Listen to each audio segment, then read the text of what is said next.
अस्सलामु अलैकुम वरहमतुल्लाहि वबरकातुहू। अल्हम्दुलिल्लाहि रब्बिल आलमीन वस्सलातु वस्सलामु अला सय्यिदिल मुरसलीन व अला आलिहि व अस्हाबिहि अजमईन व मन तबिअहुम बि इहसान इला यौमिद्दीन। अम्मा बाद, मेरे तमाम दीनी और इस्लामी भाइयों और मेरी प्यारी माँ और बहनों, इस्लाम धर्म में नारी के स्थान, महिलाओं के क्या हक़ और अधिकार हैं, इस विषय में हम बातें कर रहे हैं। आज हमारा ये तीसरा पाठ है और ये ख़ास हमारी माँ बहनों के लिए, महिलाओं के लिए है। इसमें आज हम हैज़ यानी माहवारी के बारे में कुछ बातें सीखेंगे। माहवारी या महीनवारी या हैज़ किसे कहते हैं? औरतों को, महिलाओं को हर महीने बग़ैर बीमारी के, बालिग होने के बाद बग़ैर बीमारी के, बग़ैर किसी परेशानी के, हर महीने जो उनकी बच्चेदानी से खून आता है, रगत आता है, उसी को हैज़ कहते हैं। जो रक्त हर महीने उनके बच्चेदानी से निकलता है उसी को क्या कहते हैं? हैज़ कहते हैं। इसकी अवधि क्या है, किस समय में यह आता है, इसका वक्त क्या है? तो ख़ास तौर से ज़्यादातर 12 वर्ष के बाद से, 12 साल के बाद से लेकर 50 साल तक औरतों को हैज़ आता है, उनको माहवारी का खून आता है। लेकिन कभी कभी समय, जगह और वातावरण अनुसार इसमें कमी बेशी भी हो सकती है। यानी 12 बरस से पहले भी किसी को हैज़ आ सकता है और कुछ समय अनुसार, यानी वहाँ की आबो हवा जो है, वहाँ की जो ठंडी गर्मी है या वातावरण है, उसके अनुसार महिलाओं को 50 बरस से ज़्यादा तक भी हैज़ आ सकता है। इसमें कोई यानी मुश्किल नहीं है, इसमें कमी बेशी भी हो सकती है। इसी तरह से हैज़ की जो मुद्दत है, इसकी अवधि है, वो कितने दिनों तक है? तो कम से कम 1 दिन। हैज़ की मुद्दत, इसकी अवधि जो है वो कम से कम 1 दिन है और ज़्यादा से ज़्यादा 15 दिन तक। कम से कम 1 दिन और ज़्यादा से ज़्यादा 15 दिन तक है। मेरी माँ और बहनों, हैज़ ये जब औरतें, महिलाएं गर्भ धारण कर लेती हैं, गर्भवती हो जाती हैं, हमल से हो जाती हैं, तो फिर उनको हैज़ नहीं आता। ये हैज़ का खून बंद हो जाता है। कब? जब वो हमल से हो जाती हैं, हामला हो जाती हैं या गर्भवती हो जाती हैं, तो गर्भ धारण कर लेती हैं, तो यह खून बंद हो जाता है। लेकिन कभी कभी ऐसा होता है कि बच्चे की पैदाइश से पहले, बच्चे को जन्म देने से पहले खून आना शुरू हो जाता है। तो हम ये देखेंगे कि अगर वो खून 2-3 दिन पहले आ रहा है और उस खून में, उस खून के आने से, उस रक्त के आने से जो है पीड़ा हो रहा है, दर्द हो रहा है, तो फिर वो निफास का खून होगा। यानी हैज़, बच्चे की पैदाइश के बाद जो खून आता है उसका शुमार उसमें होगा। लेकिन अगर बहुत पहले खून आ गया, कभी 3-4 महीने का गर्भ था, खून आना शुरू हो गया, तो क्या होगा? तो फिर ये खून ना हैज़ होगा और ना ही निफास होगा, बल्कि इस खून को इस्तिहाज़ा का खून कहते हैं, जो बीमारी की वजह से आता है। और इसी तरह से अगर ये खून आ रहा है, आखिरी वक्त में आ रहा है, लेकिन इसमें दर्द नहीं है, पीड़ा नहीं है, वैसे ही आना शुरू हो गया, तो ये भी जो है इस्तिहाज़ा के हुक्म में होगा। इंशाल्लाह ये सारी बातें जो है मैं हुक्म और सारी बातें इंशाल्लाह मैं बताऊंगा कि औरतों को इसमें क्या क्या करना चाहिए। इसी तरह से कुछ महिलाएं ऐसी होती हैं, कुछ औरतें, कि जिनका हैज़ जो है असंतुलित होता है, यानी सही तरीके से नहीं रहता है, एक वक्त में नहीं रहता है, बल्कि उसमें कभी कभी बीमारी की वजह से या और किसी वजह से जो है आगे पीछे भी होता रहता है। तो इसके बहुत सारे प्रकार हैं, इसके बहुत सारी किस्में हैं। उसमें से पहला ये है कि औरत की उसकी एक ख़ास अवधि थी, उसका एक मुतय्यन वक्त था कि उसमें उसको हैज़ आता है। मिसाल के तौर पर कि 6 दिन तक किसी औरत को हैज़ आ रहा था, लेकिन 7 दिन तक आने लगा, या किसी औरत को 7 दिन तक हैज़ का खून आ रहा था, उसकी माहवारी 7 दिनों की थी, लेकिन सिर्फ 6 दिन में ख़त्म हो जा रहा है। या इसी तरह से आगे पीछे हो जाए, किसी महिला को महीने के आखिर में हैज़ आता था, लेकिन शुरू में आ रहा है, महीना के शुरू में शुरू हो गया आना उसका। इस तरह से होता है। ये माहवारी, उनकी महीनवारी जो होती है, आगे पीछे या कमी बेशी भी हो सकती है। तो इन तमाम अवस्थाओं में, इन तमाम हालतों में औरत को ये देखना चाहिए कि वो जो रक्त है, वो खून जो है, वो हैज़ जैसा है कि नहीं, वो माहवारी जैसा खून है कि नहीं। अगर वो माहवारी जैसा खून है तो फिर वो हैज़ का खून होगा, चाहे वो महीना के शुरू में आए, वो आखिर में आए, या 6 दिनों तक आए या 7 दिनों तक आए। ये सारा का सारा जो है माहवारी के खून में शुमार होगा। ये जो माहवारी बच्चेदानी से जो खून निकलता है, ये पीले, हल्का पीला कलर का, काला और पीला कलर का होता है, मैला रंग होता है, इसका मटमैला होता है। इस तरह से जो घाव से, जख्म से पानी बह के निकलता है, कभी इसका रंग ऐसा होता है, और कभी कभी काले और पीले को मिला करके जो रंग बनता है, ब्लैक और येलो कलर को मिला करके जो रंग बनता है, कभी कभी ये ऐसा हो जाता है, उसमें गंध होती है, हल्की बदबू होती है। तो ये औरतें जान लें कि इस तरह से अगर उनको रक्त आ रहा है, या कभी कभी जो है वो ठोकिया के समझ लीजिए कि वो खून निकलता है हल्का सा, तो अगर इस तरह से उनका रक्त निकल रहा है उनके गर्भाशय से, उनकी बच्चेदानी से, तो समझ लें कि यह हैज़ का खून है। ये समझ लें कि हैज़ का खून है, और उसको हैज़ में शुमार करेंगे, चाहे वो पहले आए, चाहे बाद में आए, चाहे कम दिनों तक आए, चाहे ज़्यादा दिनों तक आए। इसी तरह से अगर हैज़ की अवस्था में ऐसा खून आ रहा है, या पवित्र होने के बाद उनकी आदत 5 दिनों की थी और फिर 6 दिनों तक उनको ऐसा खून आ गया, तो वो भी जो है हैज़ में शुमार होगा, क्योंकि वो खून उसी तरह का है। लेकिन अगर पवित्र होने के बाद कई दिनों के बाद इस तरह का खून आ रहा है, तो हैज़ नहीं होगा, बल्कि इस्तिहाज़ा का खून होगा। और इस्तिहाज़ा का क्या हुक्म है मैं बताऊँगा इंशाअल्लाह, और हैज़ नफास के सारे हुक्म जो है क्या हैं, इसके नियम क्या हैं, इंशाअल्लाह मैं अभी बताऊँगा आप लोगों को। इसी तरह से कभी कभी ऐसा होता है कि औरतों का जो ये मासिक धर्म होता है, महीनवारी, ये असंतुलित होता है। कभी कभी हमेशा खून आता रहता है, यानी इसका कोई निश्चित वक्त ही नहीं होता है, ये नियंत्रण में नहीं रहता है, ये उनके कब्जे में नहीं रहता है। और ये 2 तरह से इस तरह से होता है, ये 2 तरह से होते हैं। पहले नंबर पे क्या है कि हमेशा खून आता रहता है, यानी कभी बंद ही नहीं होता, पूरा महीना आ रहा है खून, फिर रुक जाता है, रक्त आता है फिर रुक जाता है। तो ऐसे अवस्थाओं में उन महिलाओं के ऊपर जो मुस्तहाज़ा औरत हैं, जो इस्तिहाज़ा के हुक्म में जो औरतें हैं, जिनको इस्तिहाज़ा का खून आता है, यानी हैज़ और नफास के अलावा, उनके ऊपर वो हुक्म, वो नियम लागू होगा। कभी कभी ऐसा होता है कि औरतों को ये रक्त आ रहा है महीनवारी का, लेकिन आया फिर बंद हो गया, और 1 दिन 2 दिन 3 दिनों तक बंद हो गया, फिर आना शुरू हो गया। तो इस अवस्था में जो है उनका जो पहले का मुतय्यन वक्त था उसको वो शुमार करेंगी, और उतने दिनों तक हैज़ को शुमार करेंगी, और बाकी जो दूसरे खून आ रहे हैं बाकी और दिनों के बाद में, तो फिर उनको इस्तिहाज़ा का वो खून शुमार करेंगी। और फिर इस्तिहाज़ा की हालत में औरतों को क्या करना चाहिए उस बारे में जो है उनको सीखना पड़ेगा। इसी तरह से अगर वो औरतें जो है हैज़ आ रहा है, लेकिन मैं बता दूं आप लोगों को कि हैज़ आने के बाद, हैज़ जब समाप्त हो जाता है, तो सफ़ेद रंग का पानी गर्भाशय से, बच्चेदानी से आता है। तो अगर इस तरह का पानी आना शुरू हो गया तो समझ लीजिए कि हैज़ का खून ख़त्म हो गया, और वो महिला पवित्र हो गई, नहा धो करके पाक और साफ़ हो जाएगी। और फिर अगर खून आना शुरू हो जाएगा तो इस्तिहाज़ा का खून होगा। इसी तरह से अगर खून बिल्कुल बंद हो गया, नहीं आ रहा है, रक्त नहीं आ रहा है, लेकिन उसमें रुतूबत है, कुछ नमी है और आर्द्रता, पतलापन निकल रहा है, तो अगर वो हैज़ की जो अवधि है उसमें निकल रहा है तो हैज़ में शुमार होगा। लेकिन अगर हैज़ के बाद वो रक्त, वो नमी जो निकल रही है, तो फिर वो जो है हैज़ में शुमार नहीं होगा।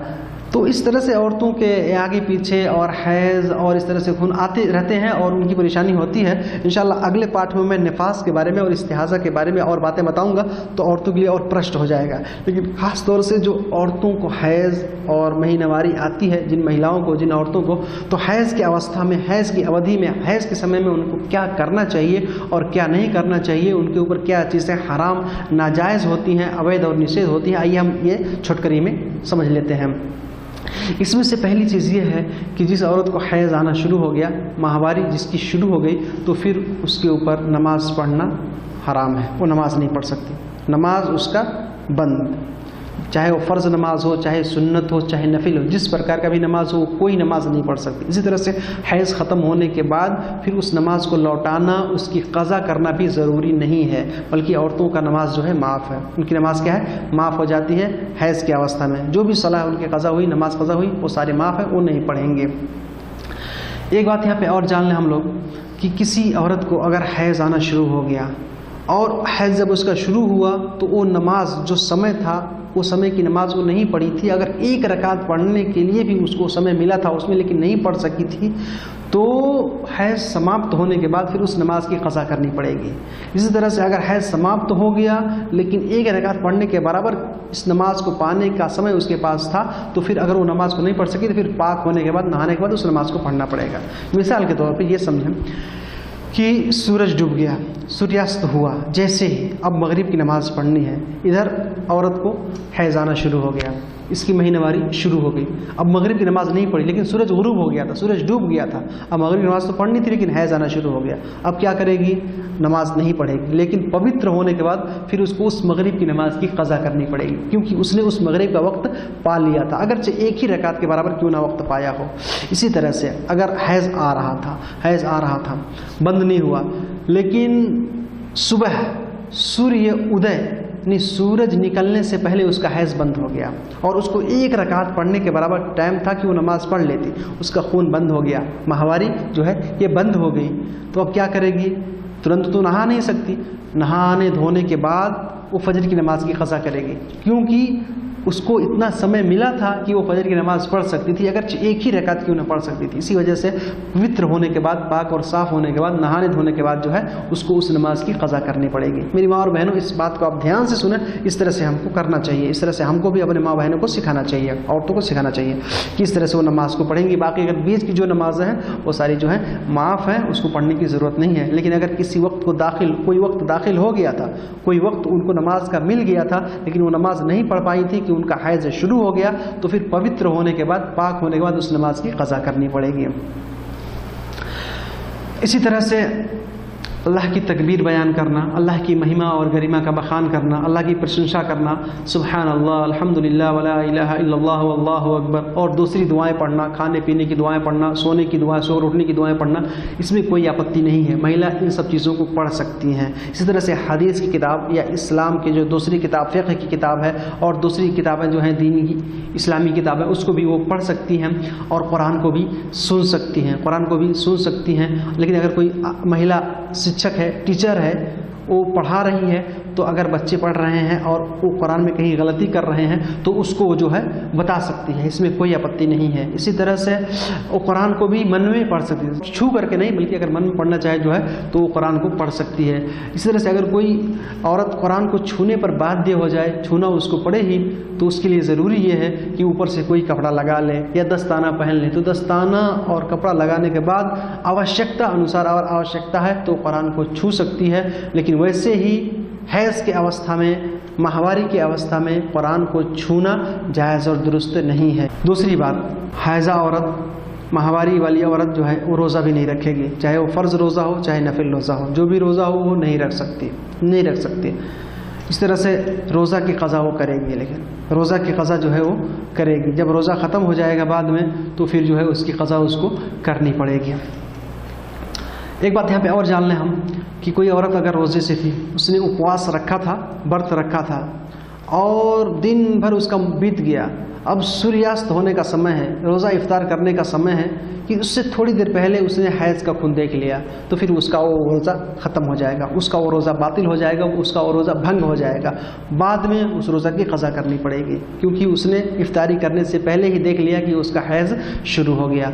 इसी तरह से अगर कोई औरत जो है हैज़ की अवस्था में थी और फिर फजर की अज़ान हो गई, फजर की अज़ान होने के बाद उसने देखा कि उसका खून बंद हो गया है, तो फिर उस दिन वो रोज़ा नहीं रख पाएगी, क्योंकि फजर के अज़ान के बाद उसका खून बंद हुआ है, तो वो रोज़ा नहीं रखेगी, बल्कि बाद में उस दिन का क़ज़ा करेगी। हाँ, अगर अज़ान होने से पहले उसने देख लिया कि खून बंद है, माहवारी ख़त्म हो गई है, रक्त बिल्कुल बंद हो गया है, तब वो क्या करेगी?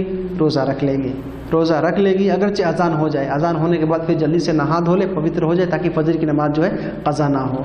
लेकिन अगर उसका खून जो है पहले बंद हो गया तो वो रोज़ा उस दिन का रख सकते हैं। अगर फजर की नमाज के बाद खून बंद हुआ, फिर उस दिन का रोज़ा नहीं रख सकते। जैसे कि मर्द लोग हैं, जुनूबी हैं, अपवित्र मर्द हैं, वो भी रोज़ा रख सकते हैं, लेकिन उनको भी नहाना पड़ेगा फजर की नमाज से पहले, ताकि फजर की नमाज क़ज़ा ना होने पाए, फजर की नमाज जो है क़ज़ा ना होने पाए। इसी तरह से तीसरी बात यह है कि हैज़ की अवस्था में औरत जो है वो काबा का तवाफ़ भी नहीं कर सकती।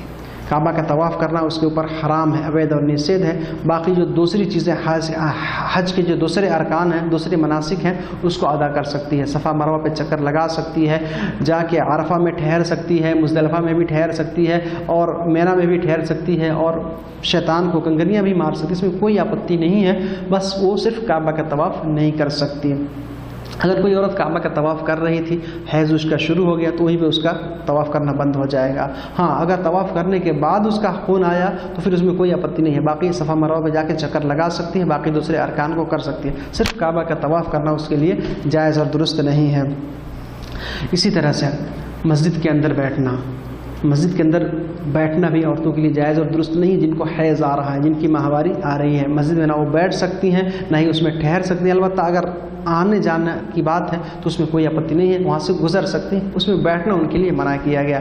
इसी तरह से एक ख़ास बात, हैज़ की अवस्था में, हैज़ की अवधि में मर्दों के ऊपर, पुरुष के ऊपर यह हराम है कि वो अपने औरतों से, अपनी बीवियों से, अपनी पत्नियों से यौन संपर्क करें, संभोग करना यह हराम है।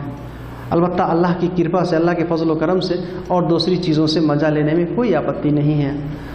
चूमने से, किस करने से या शर्मगाह के अलावा दूसरी चीज़ों से खेलने से या फ़ायदा उठाने से कोई आपत्ति नहीं है। वो खेल सकते हैं, फ़ायदा उठा सकते हैं, लुत्फ़ अंदोज़ हो सकते हैं, मज़ा ले सकते हैं। सिर्फ यौन संपर्क नहीं कर सकते, संभोग नहीं कर सकते, जमा और हम बिस्तरी नहीं कर सकते हैं। बाकी और तमाम चीज़ें जो है औरत के शरीर से, औरत के जिस्म से वो मज़ा ले सकते हैं, खेल सकते हैं। इसी तरह से हैज़ की अवस्था में औरत को तलाक़ देना भी जायज़ नहीं है। जिसने हैज़ की अवस्था में किसी औरत को तलाक़ दे दिया, उसने अल्लाह और अल्लाह के रसूल की आज्ञा की नाफरमानी की है, अवहेलना किया, उसने अल्लाह के जो हुक्म है उसके विपरीत काम किया है। उससे उसको तौबा करना चाहिए, वरना बहुत बड़ा गुनहगार होगा। हाँ, जिसने हैज़ की अवस्था में तलाक़ दी, उसको चाहिए कि वो लौटा ले। फिर क्या करे? हैज़ जब ख़त्म हो जाए तो चाहिए वो तलाक़ दे या फिर उसी अवस्था में छोड़ दे, यहाँ तक कि उस औरत को दूसरा हैज़ आ जाए। यानी हैज़ की अवस्था में औरत को तलाक़ नहीं दे सकते। इसी तरह से आखिरी बात यह है कि हैज़ जब समाप्त हो जाए औरतों का, महिलाओं का, तो उनके ऊपर गुस्ल करना, नहाना, स्नान करना ये अनिवार्य है। अच्छी तरह से गुस्ल करना, नहाना, स्नान करके पवित्रता प्राप्त करना, पाकी हासिल करना उनके लिए क्या है? ज़रूरी है। अपने पूरे जिस्म को धोएंगी, कहीं एक बाल के बराबर भी जिस्म सूखा ना रहे। अलबत्ता अगर बाल बहुत बड़ा है तो सारे बालों को धोना आवश्यक नहीं है। हाँ, बालों के जड़ों में पानी पहुंचाना ज़रूरी है ताकि हर बाल के जड़ में पानी पहुंच जाए। अगर बाल के जड़ में पानी नहीं पहुंच रहा तो वो बाल को पूरे अच्छी तरह से धोएंगे ताकि पूरे बाल के जड़ में पानी पहुंच जाए, क्योंकि अगर एक बाल के बराबर भी जिस्म सूखा रहेगा तो उनका गुस्ल जो है अच्छा नहीं होगा और गुस्ल जो है मुकम्मल नहीं होगा। इसी तरह से जो है अच्छी तरह से वो गुस्ल करेंगे। अगर नमाज का वक्त है और औरत का खून बंद हो गया, माहवारी जो है बंद हो गया है, तो चाहिए कि वो जल्दी से नहा धो के पवित्र हो जाए, पाक हो जाए, ताकि वो नमाज उनकी क़ज़ा ना होने पाए। अगर नमाज क़ज़ा कर देंगी सुस्ती के, काहिली करके, तो फिर उनके ऊपर जो है गुनाह होगा। इस तरह से अगर कोई औरत यात्रा में है या बीमार है या उसके पास पानी बहुत कम है, अगर वो गुस्ल करेगी, नहाएगी, तो फिर वो पीने के लिए नहीं रह जाएगा। तो ऐसी अवस्था में, बीमारी की अवस्था में वो औरत अगर हैज़ से पवित्र हो गई है तो उसके लिए ज़रूरी है कि वो तयम्मुम कर ले, मिट्टी से पवित्रता प्राप्त कर ले, मिट्टी से पाकी हासिल कर ले, और फिर नमाज, रोज़ा, जो चीज़ें उसके ऊपर अवैध और निषेध थी, हराम की थी, वो सब उसके लिए जायज़ हो जाएंगी। वो सब उसके लिए फिर जायज़ हो जाएंगी। वो सारी चीज़ों को कर सकती है। तो नहाएगी, नहाने के बाद सारी चीज़ें उसके लिए जायज़ हो जाएंगी। और अगर नहाने में मुश्किल हो रही है, बीमारी बढ़ने का ख़तरा या जान के ऊपर ख़तरा है या और कोई परेशानी है, तो वो तयम्मुम करके जो है पवित्रता प्राप्त कर लेगी। लेकिन फिर जब उसको पानी मिल गया या उसकी वो मजबूरी ख़त्म हो गई तो फिर उसको नहाना पड़ेगा, और फिर नहा करके पवित्र होकर के, साफ पाक होकर के, जो चीज़ें उसके ऊपर हराम, अवैध और निषेध थे वो फिर पुनः जायज़ हो जाएंगे, सही हो जाएंगे, और हर चीज़ को वो कर सकती है। अल्लाह ताला हमारी माँ और बहनों को, तमाम औरतों को इस्लाम के इस नियम को और ख़ास तौर से पवित्रता के नियम को सीखने की तौफ़ीक़ अता फ़रमाए। आमीन। वस्सलामु अलैकुम व रहमतुल्लाहि व बरकातुहू।